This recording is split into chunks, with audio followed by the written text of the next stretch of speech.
Hello students, good morning. बेटा आज हम वायरस का जो टॉपिक है हमारा उसको कंप्लीट कर लेते हैं। इससे पहले ऑलमोस्ट एनसीईआरटी हम पढ़ चुके हैं। सिर्फ एनसीईआरटी के दो पार्ट आपके बचे हैं। एक तो वर्ड आता है वायरोइड्स और दूसरा वर्ड आता है प्रायोस। वेरी वेरी इंपॉर्टेंट टॉपिक है, ध्यान से आपको करना पड़ेगा। तो सबसे पहले इसी से रिलेटेड एक टर्म होता है विरियोन। तो विरियोन किसे कहते हैं? It is fully assemble infectious virus। ये क्या होता है? फुल्ली असेंबल इन्फेक्शियस वायरस होता है। ऐसा हम क्यों कह रहे हैं? क्योंकि हमने पहले भी कहा कि इनके अंदर रिप्रोडक्शन नहीं होता है।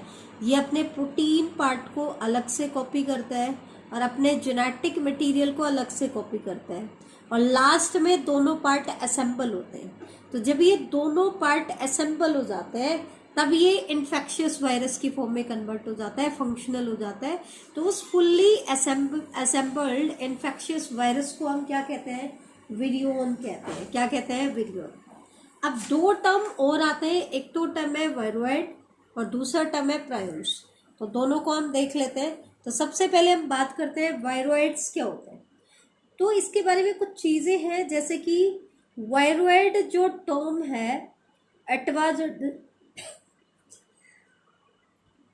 This term was discovered by T O Diener in 1971। ठीक है। अब हम आते हैं कि इनकी कंपोजिशन क्या होती है। तो एक चीज मैं आपको बता दूं, they are formed of only free RNA। अब वो आरएनए भी कैसा होता है? सिंगल स्ट्रैंडेड होता है, क्लोज्ड होता है। क्लोज्ड मीन्स उसके दोनों एंड ज्वाइंटेड होंगे, दैट मीन्स सर्कुलर होगा। और इनका जो आरएनए होता है वो लो मॉलिक्यूलर वेट का होता है। कैसा होता है? लो मॉलिक्यूलर वेट का होता है। तो सबसे पहली चीज तो देखो, वायरस में हमने क्या कहा था? एक तो उनकी प्रोटीन कॉट होती है। क्या होती है बेटा? प्रोटीन कॉट होती है और ऊपर से उसके अंदर जेनेटिक मटेरियल होता है। अब हम क्या कह रहे हैं कि इनके पास प्रोटीन तो है नहीं, ये तो सिर्फ किससे बने हैं? सिंगल स्ट्रैंडेड आरएनए से बने। तो एक चीज देखो, अगर प्रोटीन होता तो साइज होता ये, लेकिन इसके अंदर प्रोटीन तो है नहीं, सिर्फ अंदर वाला पार्ट है, सिर्फ जेनेटिक मटेरियल है। तो इसका मतलब इनका जो साइज होगा, their size is smaller than viruses. इनका साइज जो होता है वो वायरसेस के कंपैरिजन में क्या होता है बेटा? छोटा होता है। और उसका कारण क्या है? वायरसेस के कंपैरिजन में छोटा क्यों है? क्योंकि वायरस में जो आउटर कोट होती है वो इनके अंदर होती नहीं है। प्रोटीन इनके अंदर क्या होता है? एब्सेंट होता है। अब प्रोटीन एब्सेंट है तो बाहर की कवरिंग नहीं है, सिर्फ जेनेटिक मटेरियल है। तो साइज क्या हो जाएगा इनका? वायरसेस के कंपैरिजन में इनका साइज प्लांट से क्या, वायरसेस से क्या हो जाता है? छोटा हो जाता है। ठीक है। अब आते हैं कि कौन कौन सा डिजीज कॉज करता है, ये भी पूछ लेते हैं। तो कौन कौन सा डिजीज कॉज करता है? इट कॉज, ध्यान रखना, ये सिर्फ प्लांट्स को इन्फेक्ट करता है। Only plants. किसको इन्फेक्ट करता है? प्लांट्स को इन्फेक्ट करता है। और प्लांट में एक डिजीज के एग्जांपल एनसीईआरटी ने दिया है, that is potato spindle tuber disease. कौन सा डिजीज है? Potato spindle tuber disease. ठीक है। अब हम आते हैं प्रायोन्स के ऊपर। प्रायोन्स क्या होते हैं? तो ये चीज ध्यान से देखना बेटा। प्रायोन्स क्या है? प्रायोन जो टर्म है इट वाज गिवन बाय प्रूजिनर। जैसे विरियो टर्म किसने दिया था? टीओ डाइनर ने दिया था। वैसे ही प्रायोन टर्म किसने दिया है बेटा? प्रूजिनर ने दिया है। ठीक है। इनके अंदर जेनेटिक मटेरियल होता है और वो भी कैसा होता है? Single stranded RNA. लेकिन प्रायोन्स में जेनेटिक मटेरियल बेटा एब्सेंट होता है। They completely lack genetic material. इनके अंदर जेनेटिक मटेरियल नहीं होता है। ठीक है।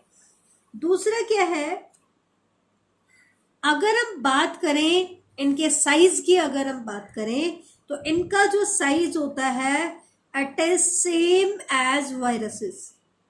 इनका जो साइज होगा वो किसके जैसा होगा, वायरसेस के जैसा होगा। ऐसा क्यों, क्योंकि बेटा देखो ये है आपका वायरस जिसके अंदर आउटर प्रोटीन कोट है और अंदर क्या है आपका जेनेटिक मटेरियल है, ठीक है। लेकिन ये क्या है बेटा, इनके अंदर सिर्फ प्रोटीन कोट है। क्या है, प्रोटीन कोट। इनके अंदर अंदर का जेनेटिक मटेरियल नहीं है। अब अगर बाहर का प्रोटीन कोट है, अंदर चाहे जेनेटिक मटेरियल हो या ना हो, तो इनका साइज सेम किसके जैसा हो जाएगा, वायरसेस के जैसा हो जाएगा। ये चीज ध्यान रखना। जबकि वायरोइड का साइज इनके कंपैरिजन में क्या था, छोटा था। एक सीक्वेंस में आपको बता दूं, सबसे बड़ा साइज होता है बैक्टीरिया का। इनमें से माइक्रोब्स में अगर हम देखें तो बैक्टीरिया का साइज ग्रेटर है किसके कंपैरिजन में, वायरस के। और वायरस का साइज इक्वल है किसके, प्रायोन्स के। और इनका साइज ग्रेटर है किससे, वायरोइड से। ये हमने सीक्वेंस पढ़ लिए। हमें ये कैसे पता चला, क्योंकि वायरस जो है वो बैक्टीरिया प्रूफ फिल्टर से पास आउट हो जाते हैं, जिससे बैक्टीरिया पास आउट नहीं होते हैं। इसका मतलब इनका साइज उनसे छोटा है। और प्रायोन्स का साइज किसके जैसा है, वायरोइड्स के जैसा, सेम साइज होता है। क्यों होता है सेम साइज, क्योंकि ये सिर्फ प्रोटीन पार्ट के बने हुए होते हैं। अगर इनके डिजीज की बात करें तो they cause infectious, they cause infection. कैसे इन्फेक्शन कॉज करते हैं, न्यूरोलॉजिकल डिजीज कॉज करते हैं। कैसे डिजीज कॉज करता है, न्यूरोलॉजिकल डिजीज। जैसे कि डिजीज की अगर हम बात करें तो ये कॉज करता है बीएसई। बीएसई की फुल फॉर्म क्या होती है बेटा, बोवाइन स्पंजीफॉर्म, बोवाइन स्पंजीफॉर्म एनसीफेलोपैथी। क्या होती है बेटा, बोवाइन स्पंजीफॉर्म एनसीफेलोपैथी। इसी को हम कॉमनली मैड काउ डिजीज भी कहते हैं। यह डिजीज किस में होता है, कैटल्स में होता है। इसी डिजीज का एनालॉग है, एनालॉगस मतलब फंक्शन एक जैसा है, एक जैसे सिम्टम्स दिखाई दे रहे हैं। इसी का एनालॉगस वेरिएंट है बीएससी का ही, that is CR Jakob disease. CR मतलब क्रुट्ज़फेल्ट, क्रुट्ज़फेल्ट जैकोब डिजीज। ये डिजीज किसमें होता है, ह्यूमन में होता है। किसमें होता है बेटा, ह्यूमन में। तो ये हमने कुछ डिफरेंसेस देखे वायरोइड और प्रायोन के केस में, तो ये आपको पता होना चाहिए। अब हम आते हैं नेक्स्ट पार्ट की तरफ। तो एक चीज और ध्यान रखना, वायरल डिजीजेस के लिए कोई थेरेपी देना बहुत डिफिकल्ट है। जैसे कि कोरोना फैला हुआ है तो इसकी थेरेपी मिलना बहुत डिफिकल्ट है। क्यों है बहुत डिफिकल्ट, क्योंकि इनके ऊपर एंटीबायोटिक्स का कोई इफेक्ट नहीं होता है, ठीक है। और दूसरा, एंटीवायरल ड्रग्स जो है हमारे पास वो बहुत कम हमें नोन है। इतनी ज्यादा हमारे पास वायरल ड्रग्स नोन नहीं है। तो दैट मीन्स इनके केस में जो हमारे पास थेरेपी है वो बहुत डिफिकल्ट है। अब हम ले लेते हैं बेटा वायरसेस की रेप्लिकेशन साइकिल, और वो कैसे रेप्लिकेट करते हैं, कैसे रिप्रोड्यूस करते हैं। तो दो तरह की साइकिल्स होती है, एक तो होती है लाइटेक साइकिल और दूसरी साइकिल होती है बेटा लाइसोजेनिक साइकिल। लाइटेक साइकिल आपको कहाँ देखने को मिलेगी, टीआर बैक्टीरियोफाज जो है वो जो रिप्रोडक्टिव साइकिल प्रोड्यूस करता है वो कैसी होती है, लाइटेक साइकिल होती है, ठीक है। तो जो वायरुलेंट फाजेज है, वायरुलेंट जो है उनकी जो लाइफ साइकिल होती है वो लाइटेक साइकिल शो करते हैं। जबकि जो नॉन वायरुलेंट है जैसे कि लैम्डा फाज, ये कैसे साइकिल कॉज करते हैं, लाइसोजेनिक साइकिल कॉज करते हैं। बेटा एक चीज ध्यान रखना, अगर कोई वायरस लाइटेक साइकिल को फॉलो करता है तो वो सेल को, होस्ट सेल को डिस्ट्रॉय कर देता है। क्या कर देता है, होस्ट सेल को डिस्ट्रॉय कर देता है, ठीक है। जबकि अगर कोई वायरस लाइसोजेनिक साइकिल को फॉलो करता है तो ये कभी भी सेल को डिस्ट्रॉय नहीं करता, ठीक है। लाइटेक साइकिल में कोई भी वायरस जो होता है वो होस्ट के अंदर अपने आप को रेप्लिकेट करता है और प्रोजेनी फाजिस बनाता है। ये वायरुलेंट क्यों है, इसका कारण यही है क्योंकि लाइटेक साइकिल जो वायरसेस शो करते हैं वो होस्ट में अपने आप को रेप्लिकेट करेंगे और प्रोजेनी फाजिस बनाएंगे। जबकि लाइसोजेनिक साइकिल जो वायरसेस शो करते हैं वो कभी भी अपनी प्रोजेनी नहीं बनाते हैं। अब क्योंकि वो अपनी प्रोजेनी नहीं बनाते तो अपने आप को मल्टीप्लिकेट नहीं कर पाते, इसलिए कभी भी इनके केस में वायरल इन्फेक्शन के सिम्टम्स नहीं आते। जबकि जो वायरसेस लाइटेक साइकिल शो करते हैं क्योंकि वो अपने आप को रेप्लिकेट कर लेते हैं, उनका नंबर बढ़ जाता है तो वो वायरल इन्फेक्शन कॉज कर जाते हैं और उनके सिम्टम्स भी आते हैं। क्या आते हैं? सिम्टम्स भी आते हैं, ठीक है। तो लाइटिक साइकिल जो वायरसेस शो करते हैं वो तो वायरुलेंट वायरल इन्फेक्शन कॉज करते हैं, जबकि ये टेम्परेट वायरल इन्फेक्शन कॉज करते हैं। वायरल इन्फेक्शन के सिम्टम्स नहीं आते। लाइटिक साइकिल किसी भी सेल को वेरी शॉर्ट टाइम में किल कर देती है, जबकि लाइसोजेनिक साइकिल अगर कोई वायरस शो करता है तो वो वायरस को किल करने में एक लॉन्गर टाइम देती है। हालांकि जब वायरस की डेथ होगी तो वो कैसे होगी कि वो लाइसोजेनिक साइकिल से किस में एंटर कर जाता है? लाइटिक साइकिल में एंटर कर जाता है, ठीक है। तो ये चीज ध्यान रखना, ठीक है। यहाँ पे एक चीज और ध्यान रखना, लाइटिक साइकिल में वायरस का जो जेनेटिक मटेरियल है वो होस्ट के डीएनए के साथ अपने आप को रेप्लिकेट नहीं करता है, वो सेपरेटली रेप्लिकेट होता है, खुद की कॉपी अलग से बनाएगा। जबकि लाइसोजेनिक में क्या होता है, वायरस का जो जेनेटिक मटेरियल है वो होस्ट के डीएनए के अंदर एंटर करता है, उसके साथ खुद भी रेप्लिकेट करता है, ठीक है। लाइटिक साइकिल जो है, जो वायरसेस शो करते हैं वो सिर्फ एक ही होस्ट सेल को इन्फेक्ट करते हैं। अब क्योंकि लाइसोजेनिक में वो उसके डीएनए का पार्ट हो जाता है तो वो प्रोजेनी डीएनए में भी ट्रांसफर हो जाता है, तो ये मैनी होस्ट को अफेक्ट करता है। किसको अफेक्ट करता है? मैनी होस्ट को अफेक्ट करता है। अब हम सबसे पहले देख लेते हैं लाइटिक साइकिल, फिर हम डिस्कस करेंगे लाइसोजेनिक साइकिल। तो बेटा ये चीज इंपॉर्टेंट है, ध्यान से देखना। एक चीज और ध्यान रखना कि जो लाइटिक साइकिल शो करते हैं ना बेटा, जो वायरसेस, उनके केस में टेल फाइबर होता है, जैसा कि आपने बैक्टीरियोफाज टी2 के केस में दिखाया था।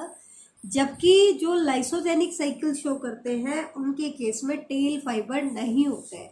उनके केस में टेल जो है वो डायरेक्टली कांटेक्ट में आती है और ड्रिल करती है, जबकि जो लाइटिक साइकिल शो करते हैं उनके केस में टेल फाइबर होते हैं। क्या होते हैं?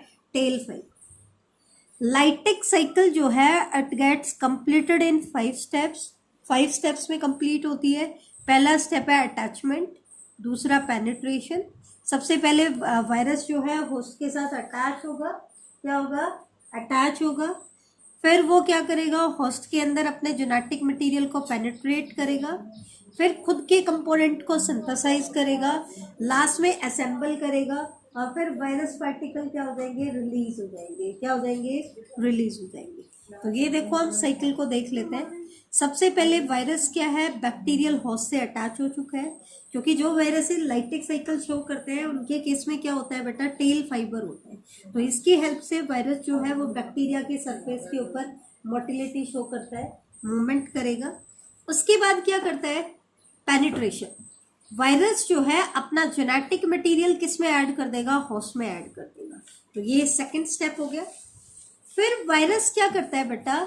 वायरस के पास कुछ अर्ली एमआरएनए है, ये होस्ट के सिंथेटिक मशीनरी को यूज करके उनको ट्रांसक्राइब कराता है। क्या कराता है? ट्रांसक्राइब।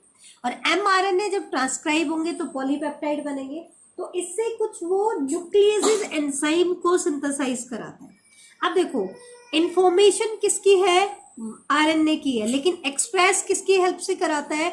होस्ट के जेनेटिक मटेरियल की, होस्ट के सिंथेटिक मशीनरी की हेल्प से। और वो ऐसे न्यूक्लियस को सिंथेसाइज कर लेता है जो होस्ट के डीएनए को डिस्ट्रॉय कर देंगे।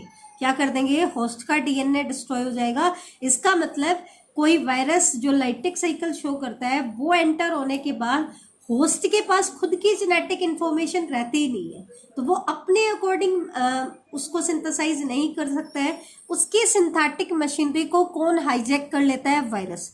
क्योंकि ये न्यूक्लियेजेज एंजाइम सिंथेसाइज करता है जो कि होस्ट के जेनेटिक मटेरियल को डिस्ट्रॉय कर देते हैं, लेकिन होस्ट के राइबोसोम और उसके टीआरएनए ये अनअफेक्टेड रहते हैं। और इनको यूज करके, है तो ये चीजें वायरस होस्ट की, लेकिन इनको यूज कौन करेगा? वायरस। और अपने जेनेटिक मटेरियल को क्या कराएगा बेटा? ट्रांसक्राइब करेगा। तो इसकी हेल्प से वायरस ने क्या कर लिया? अपना प्रोटीन कंपोनेंट अलग से सिंथेसाइज कर लिया, अपने जेनेटिक मटेरियल को अलग से सिंथेसाइज कर लिया, क्योंकि इनके केस में रिप्रोडक्शन तो होता ही नहीं है। और लास्ट में सारे कंपोनेंट क्या हो जाएंगे? असेंबल हो जाएंगे। क्या हो जाएंगे? असेंबल हो जाएंगे। सेल्फ असेंबली शो करता है। और जब ये सेल्फ असेंबल हो जाते हैं तो ये वायरस की होस्ट की वॉल को डिस्ट्रॉय करते हैं, होस्ट सेल रप्चर हो जाती है और वायरस पार्टिकल बाहर आ जाता है। ठीक है, तो after assembly step is completed, viral protein cause the lysis of the host. Lysis का मतलब ही क्या होता है कि सेल लाइज करगी, सेल की वॉल रप्चर होगी और सारा कंटेंट कहाँ आ गया बेटा? बाहर आ गया। तो ये काम कौन कराता है? इसका प्रोटीन पार्ट। लेकिन कब? जब वो फुल्ली असेंबल हो जाता है। क्या हो जाता है? फुल्ली असेंबल हो जाता है। ठीक है, तो ये है बेटा हमारी लाइटेक साइकिल। अब हम डिस्कस कर लेते हैं कि लाइसोजेनिक साइकिल में क्या होता है। लाइसोजेनिक साइकिल में क्या होता है? सबसे पहला स्टेप सेम है कि जो वायरस है वो बैक्टीरियल होस्ट से अटैच होगा। लेकिन यहाँ पे ध्यान दो, यहाँ पे कोई भी आपके पास टेल फाइबर नहीं, सीधा ये टेल जो है ये इसकी वॉल के अंदर ड्रिल करेगी और ड्रिल करके अपने जेनेटिक मटेरियल को किस में डाल देगी? होस्ट की बॉडी। होस्ट की बॉडी में जेनेटिक मटेरियल एंटर करने के बाद ये है आपका होस्ट का क्रोमोसोमल डीएनए। तो ये अपने जेनेटिक मटेरियल को होस्ट के क्रोमोसोमल डीएनए में इंसर्ट कर देती है।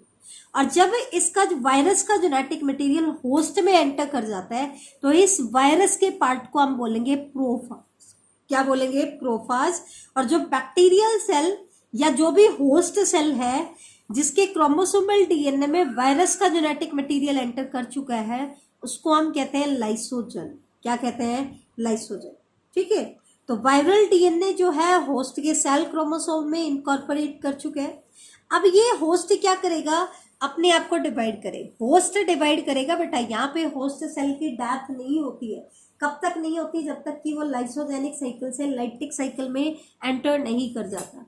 तो ये होस्ट सेल क्या करेगा? अपने आप को मल्टीप्लाई करेगा। मल्टीप्लाई करने के दो स्टेप होते हैं। पहले तो अपने जेनेटिक मटेरियल को रेप्लिकेट करता है, फिर सेल डिवाइड करती है। तो जब ये होस्ट आपके खुद के जेनेटिक मटेरियल को रेप्लिकेट करेगा तो साथ में किसका रेप्लिकेशन भी करा देगा? वायरस के पार्टिकल का, प्रोफाज का भी रेप्लिकेशन हो जाएगा। तो यहां से ये दूसरी होस्ट में, डॉटर होस्ट में ट्रांसफर हो जाती है। एक चीज ध्यान रखना, फाज हालांकि होस्ट सेल की डेथ तो कॉज नहीं करता है। क्यों नहीं करता है? क्योंकि फाज अपने आप को मल्टीप्लाई नहीं कर सकता। एक होस्ट में आपको एक ही फाज दिख रहा है, प्रोजेनी में ट्रांसफर हो सकता है लेकिन अपने आप को होस्ट में मल्टीप्लाई नहीं करता है। लेकिन ये क्या कर सकता है बेटा? होस्ट के कैरेक्टर्स को चेंज कर सकता है। It can alter cell characteristic but doesn't destroy. ये क्या नहीं कर सकता है बेटा? इसको डिस्ट्रॉय नहीं कर सकता है। ये चीज आप ध्यान रखना। तो ये थी आपकी लाइसोजेनिक साइकिल। अब कुछ वर्ड्स और है, वो और देख लो। पहला वर्ड आता है एक्लिप्स या लेटेंट फेज। क्या होता है? तो ये क्या है? Phase of life cycle of virus when viral components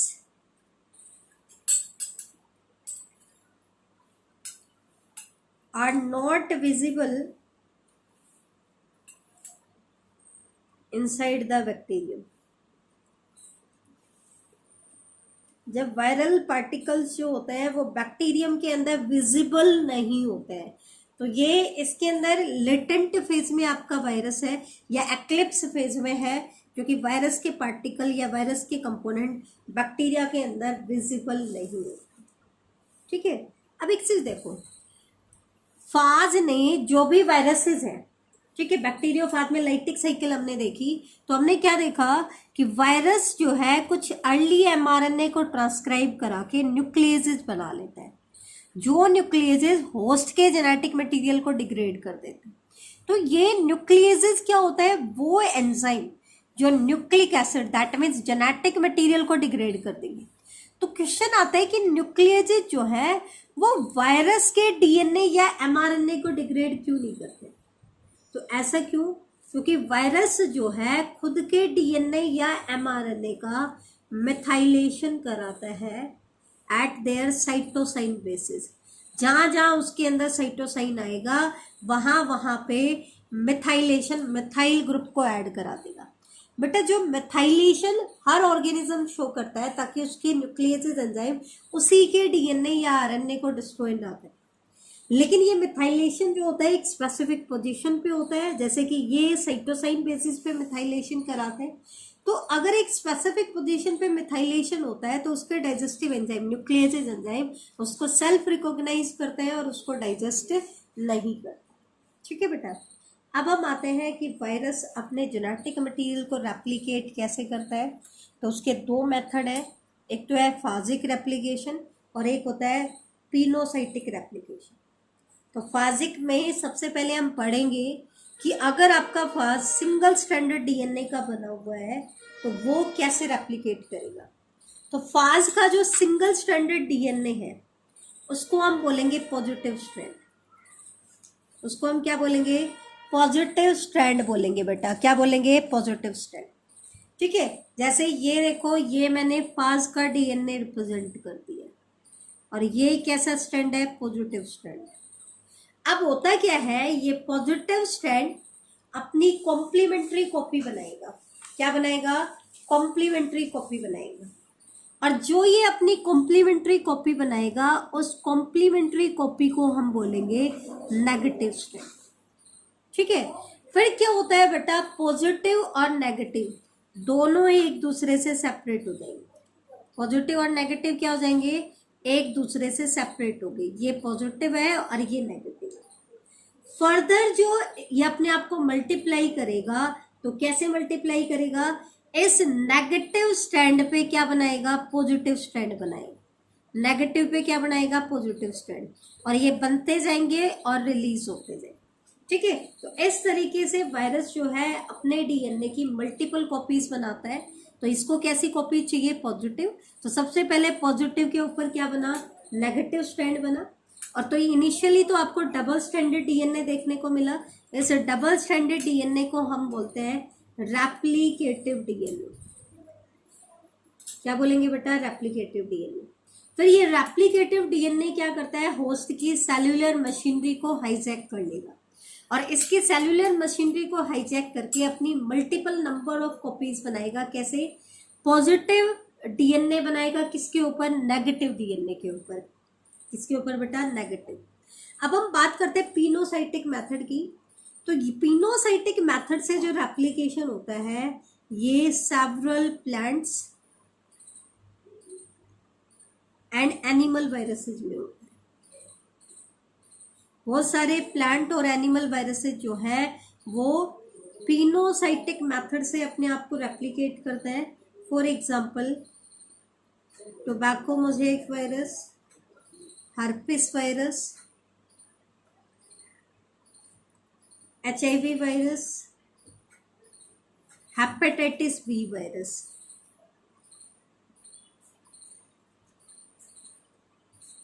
इसका प्रोसीजर क्या है, प्रोसीजर देख लो एक बार। सबसे पहले जो वायरस है वो क्या शो करेगा, अटैचमेंट शो करेगा। क्या शो करेगा बेटा, अटैचमेंट शो करेगा। वायरस ने सबसे पहले अटैचमेंट शो किया, फिर ये पेनिट्रेशन मतलब अपने जेनेटिक मटेरियल को क्या करेगा। एक्चुअल में यहाँ पर पेनिट्रेशन का मतलब है सिर्फ जेनेटिक मटेरियल को ट्रांसफर नहीं करता है इनिशियली वायरस, इसीलिए इसको पिनोसाइटिक कह रहे हैं।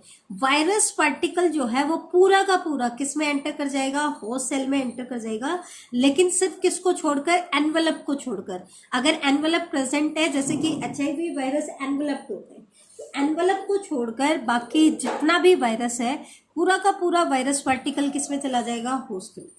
और होस्ट में जाने के बाद ये अपने कंपोनेंट्स को सेपरेट करते हैं। कैप्सिड अलग से सेपरेट हो जाता है और न्यूक्लियोइड अलग से सेपरेट हो जाता है। अब ये न्यूक्लियोइड जो होता है ये दो मेथड से अपने आप को रेप्लिकेट करेगा। एक तो होता है रेप्लिकेज एंजाइम की हेल्प से, इसमें ये डीएनए की हेल्प नहीं लेता है, और एक होता है रिट्रोवायरसेस में जो रेप्लिकेशन होता है, तो वो मैं आपको बता देती हूँ, तो ध्यान से देखना। फर्स्ट जो मेथड है रेप्लिकेज एंजाइम की हेल्प से, तो इसमें आरएनए एक टेम्पलेट का काम करता है और अपने रेप्लिकेज एंजाइम की हेल्प से न्यू आरएनए बनाता है। फिर ये आरएनए क्या करेंगे, अपने आप को एक्सप्रेस करेंगे, कैसे, आरएनए एमआरएनए बन गया, फिर एमआरएनए ट्रांसलेशन करेगा और क्या बना लेगा, प्रोटीन बना लेगा। तो ये रेप्लिकेज एंजाइम की हेल्प से अपने आप को कौन रेप्लिकेट करता है, tobacco mosaic virus, influenza virus, mumps and measles. और दूसरा मेथड होता है जो रेट्रोवायरसेस में होता है, जो रिवर्स ट्रांसक्रिप्शन करते हैं। वो क्या करते हैं, इनके अंदर जो आरएनए जेनेटिक मटेरियल होता है उसको सबसे पहले रिवर्स ट्रांसक्रिप्शन करेंगे। क्या करेंगे बेटा, रिवर्स ट्रांसक्रिप्शन। जैसा कि हमने पहले भी डिस्कस किया था, रिवर्स ट्रांसक्रिप्शन में क्या होता है, ट्रांसक्रिप्शन का उल्टा होता है। किसकी हेल्प से करेंगे, रिवर्स ट्रांसक्रिप्टेज एंजाइम की हेल्प से, और उससे जो आरएनए से डीएनए बनेगा उसको हम बोलेंगे cDNA, that means complementary DNA. फिर कॉम्प्लीमेंट्री डीएनए ट्रांसक्रिप्शन करेगा, एमआरएनए बनाएगा, फिर ट्रांसलेशन करेगा और प्रोटीन बना देगा। तो ऐसा किस में होता है, एचआईवी वायरस और ट्यूमर वायरसेस के केस में। तो ये बेटा हमारा वायरस का टॉपिक कंप्लीट हो जाता है। तो ये यहाँ तक आपका वो सिलेबस कंप्लीट हो जाता है जो आपका टेस्ट में आना है। Thank you.